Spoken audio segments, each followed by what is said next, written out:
ದೇವಸ್ಥಾನದ ಮೈಕ್ಗಳನ್ನು ಹಾಕಲಿ, ಹೆಂಗೆ ಹಾಕ್ಬೇಕು, ಎಷ್ಟು ಜನಕ್ಕೆ ಎಲ್ಲೆಲ್ಲಿ ಅಕ್ಕಪಕ್ಕದ ತೊಂದರೆ ಆಗದಂಥದ್ದು ಅವರು ದೇವರ ನಾಮಗಳನ್ನ ಹಾಕಲಿ. ಮಹಾರಾಷ್ಟ್ರದಲ್ಲಿ ಶಿವಸೇನೆ ಮುಖಂಡ ಠಾಕ್ರೆ ಹೇಳಿರುವುದು 100% ಸತ್ಯವಾಗಿದೆ. ದೇಶದಲ್ಲಿ ಮೈಕ್ಗಳ ಹಾವಳಿ ವಿಪರೀತವಾಗಿದೆ ಎಂದು ತುಮಕೂರಿನ ಮಾಜಿ ಸಚಿವ ಸೊಡಗು ಶಿವಣ್ಣ ಹೇಳಿದ್ದಾರೆ. ತುಮಕೂರಿನಲ್ಲಿ ಪತ್ರಿಕಾಗೋಷ್ಠಿ ನಡೆಸಿ ಮಾತನಾಡಿದ ಅವರು, ನಾನು ಮಾಲಿನ್ಯ ಸಚಿವನಾಗಿದ್ದಾಗ ಕಾನೂನಿಗೆ ಗೌರವ ಕೊಡುವಂತೆ ಮಸೀದಿಗಳ ಮೇಲಿನ ಮೈಕ್ಗಳನ್ನು ತೆಗೆಯುವಂತೆ ಜಿಲ್ಲಾಧಿಕಾರಿಗಳಿಗೆ ಸೂಚಿಸಿದ್ದೆ. ಈ ಮೈಕ್ಗಳ ಶಬ್ದದಿಂದಾಗಿ ಹಾರ್ಟ್ ಅಟ್ಯಾಕ್ ಮತ್ತು ವಿದ್ಯಾರ್ಥಿಗಳ ಓದಿಗೆ ತೊಡಕಾಗುತ್ತಿದೆ. ತುಮಕೂರು ನಗರದ ಸದಾಶಿವನಗರ, ಜಯಪುರದಲ್ಲಿ ಆಜಾನ್ ಕಾಟದಿಂದ ಹಿಂದೂಗಳು ಮನೆ ತೊರೆದಿದ್ದಾರೆ ಎಂದರು. ತುಮಕೂರಿನ ಕೆಲ ಬಡಾವಣೆಗಳಲ್ಲಿ ಮನೆಗಳನ್ನ ಮಾರಾಟ ಮಾಡುತ್ತಿದ್ದಾರೆ. ಹಿಂದೂಗಳ ಸ್ಮಶಾನಕ್ಕೆ ಹೋಗಿ ನಮ್ಮ ಶಾಸ್ತ್ರ ವಿಧಿವಿಧಾನ ಮಾಡುವ ವೇಳೆ ಆಜಾನ್ನಿಂದ ನಮಗೆ ತೊಂದರೆ ಆಗುತ್ತಿದ್ದು, ಬಿಜೆಪಿಯವರು ಕೇವಲ 10 ವರ್ಷ ಆಳ್ವಿಕೆ ನಡೆಸುತ್ತಿರುವುದು. ಇದರ ಹಿಂದೆ 70 ವರ್ಷ ಆಳಿದವರು ಪಾಪಿಗಳು ಸಮಾಜದಲ್ಲಿ ಜಾತಿ ವಿಂಗಡಣೆ ಮಾಡುತ್ತಿದ್ದಾರೆ.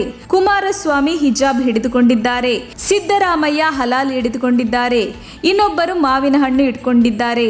ಮೊದಲು ಶಬ್ದ ಮಾಲಿನ್ಯ ತಡೆಗಟ್ಟಲಿ, ದೇವಸ್ಥಾನಗಳಲ್ಲೂ ಮೈಕ್ಗಳನ್ನ ಶಬ್ದ ಮಾಲಿನ್ಯ ಆಗದಂತೆ ಹಾಕಿಕೊಳ್ಳಲಿ, ಸುಪ್ರೀಂ ಆದೇಶ ಪಾಲನೆ ಆಗಲಿ ಎಂದರು. ಇದು ಪಾಕಿಸ್ತಾನ ಅಲ್ಲ, ಹಿಂದೂ ರಾಷ್ಟ್ರ. ಇಲ್ಲಿ ಹಿಂದೂ ಕಾನೂನು ಇರಬೇಕು ಎಂದು ಅಸಮಾಧಾನ ಹೊರಹಾಕಿದ್ದಾರೆ. ಸರ್ಕಾರಕ್ಕೆ ಈಗಲೂ ಮನವಿ ಮಾಡಿಕೊಳ್ಳುತ್ತೇನೆ, ಕಾಂಗ್ರೆಸ್ ಮತ್ತು ಜೆಡಿಎಸ್ ದೇಶ ವಿಭಜನೆ ಮಾಡೋಕೆ ಹೊರಟಿದ್ದಾರೆ. ಮಾವಿನ ಹಣ್ಣನ್ನು ನಮ್ಮವರು ಬೆಳೆಯುವುದು, ಮುಸಲ್ಮಾನರು ಅದನ್ನು ಮಾರಿ ಲಾಭ ಮಾಡಿಕೊಳ್ಳುವುದು ಎಷ್ಟು ಸರಿ ಎಂದಿದ್ದಾರೆ. ಹೈಕೋರ್ಟ್ ತೀರ್ಪಿನ ವಿರುದ್ಧ ಇವರ ಅಂಗಡಿ ಬಂದ್ ಮಾಡಿದರು. ಇದರಿಂದ ನಮ್ಮವರಿಗೂ ಲಾಸ್ ಆಗಿದೆ. ರೇಷ್ಮೆ ಮಾರ್ಕೆಟ್ಗಳು ಬಂದ್ ಆಗೋದ್ವು, ಇದರಿಂದ ನಮಗೆ ತುಂಬಾ ತೊಂದರೆ ಆಯಿತು. ರೇಷ್ಮೆ ಗೂಡುಗಳು ನಾಶ ಆದವು. ಇದರಿಂದ ಎಷ್ಟು ತೊಂದರೆ ಆಗಿದೆ ಅನ್ನೋದು ಎಲ್ಲರಿಗೂ ಗೊತ್ತಿದೆ. ಮಾವಿನ ಹಣ್ಣನ್ನು ಕೂಡ ಇವರು ಮಾರಬಾರದು, ಅದನ್ನು ಬೆಳೆದ ರೈತರು ನಮ್ಮವರು. ಮುಸಲ್ಮಾನರು ಮಾವಿನ ಹಣ್ಣನ್ನು ಖರೀದಿ ಮಾಡದೇ ಇದ್ರೆ ರೈತರು ಕಂಗಾಲಾಗಲ್ಲ. ರೈತರಿಂದ ನಮ್ಮವರೇ ಖರೀದಿ ಮಾಡಿ ಅದನ್ನು ಮಾರಲಿ ಎಂದು ಆಕ್ರೋಶ ಹೊರಹಾಕಿದ್ದಾರೆ. ಮುಸಲ್ಮಾನರು ಯಾಕೆ ಪೌರ ಕಾರ್ಮಿಕ ಕೆಲಸ ಮಾಡಲ್ಲ, ನಮ್ಮವರೇ ಯಾಕೆ ಮಾಡಬೇಕು? ನಮ್ಮವರು ಮುಸಲ್ಮಾನರ ಬೀದಿಗಳಲ್ಲಿ ಕಸ ಗುಡಿಸೋದು, ಶೌಚ ಕ್ಲೀನ್ ಮಾಡೋದು ಮಾಡ್ತಾರೆ. ಮುಸಲ್ಮಾನರು ಪೌರ ಕಾರ್ಮಿಕರ ತರ ಕೆಲಸ ಮಾಡಲಿ ಎಂದರು. ವರದಿ ಮಾರುತಿ ಪ್ರಸಾದ್, ತುಮಕೂರು. ಅದೇ ಥರ ಇವರು ಹಾಕೊಳ್ಳಿ. ಸುಪ್ರೀಂ ಕೋರ್ಟ್ ಏನು ಆದೇಶ ಕೊಡ್ತಾರೆ, ಆದೇಶ ಪ್ರಕಾರ ನಾವು ಇರಬೇಕು.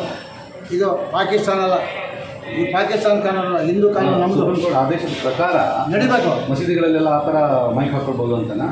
ಶಬ್ದ ಮಾಲಿನ್ಯ ಮಾಡಬಾರ್ದು ಅಂತ ಹೇಳವ್ರೆ.